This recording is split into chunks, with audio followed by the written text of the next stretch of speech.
समस्त गुरु भाई माँ मन को राबती जयगुरु जनाए। आज इष्ट प्रसंग होउछि नाम केते वर्षरु दिया जाए बा केते वर्षरु दीक्षा निया जाए। आलोचना करने पूर्व रेफरेंस कर रखे दीपरखी पंचम खंड ता 19/3/1959 रे प्रसंगटी उद्धृत। जड़े भाई प्रश्न करछंती दीक्षा केते वर्षरु दिया जाए। श्री श्री ठाकुर कहउछंती 12 वर्ष हेले ही दिया जाए।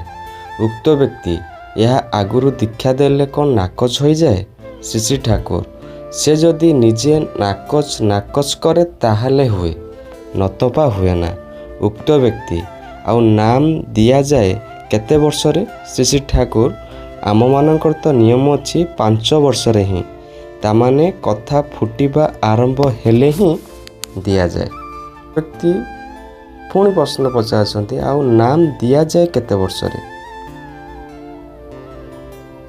श्री श्री ठाकुर कहते आम मानकर तो नियम अच्छी 5 वर्ष रे ही तामाने कथा फुटिबा आरंभ हेले ही दिया जाए। ये आम को पुणी आउ थे भल भाव बुझापी कर रखे दीक्षा 12 वर्ष रे निया जाए किंतु सतनामटी 5 वर्ष रे ही निया जाई पारे। परिशेष समस्त को जय गुरु। वंदे पुरुषोत्तम।